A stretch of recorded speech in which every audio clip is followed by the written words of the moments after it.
একদিন বিশ্বনবী বললেন, বান্দার কোনো হক আল্লাহ কোনোদিন ছেড়ে দেয় না।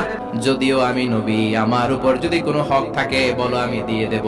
কোন সাহাবী দাঁড়ায় না। এক সাহাবী দাঁড়িয়ে বললেন, নবী, যুদ্ধের ময়দানে চাবুক চালানোর সময়, লাঠি চালানোর সময় এক কাফেরকে মারতে যে আপনার লাঠির বাড়ি আমার পিঠের মধ্যে পড়েছে, আপনার পিঠে আমি লাঠির বাড়ি মেরে এটারে শোধবোধ করে দিতে চাই। সাইয়েদনা ওমরে ফারুক হাতের জামা এরকম করতে শুরু করছে, আয় এদিকে আয়, তোরে শোধবোধ করাই। বিশ্বনবী বললেন, ওমর রাখো, এটা বান্দার হক, মিটাতে দাও। সাহাবী বলে, ও নবী, তখন দুর্ভিক্ষের সময়ের যুদ্ধ ছিল, আমাদের গায়ে জামা ছিল না। আপনি যদি যথা নিয়মে কেসাসটা আদায় করতে চান, আপনার জামাটা খুলেন, খালি পিঠের মধ্যে বাড়িটা মার। ওনার জুব্বাটা উপরের দিকে উঠালেন, বিশ্বনবীকে পিছন দিক থেকে জড়িয়ে ধরে ওই মোহরে নবুয়তের মধ্যে চুমু দিয়ে ফেলেছে। সাহাবী বললেন, নবী গো, এই নাটক করার জন্য আপনি আমারে মাফ করে দিয়েন। আপনি বিশ্বনবী, উদম গায়ে আপনারে দেখা যায় না। শুনেছি আপনার পিঠের মধ্যে মোহরে নবুয়ত আছে, আপনার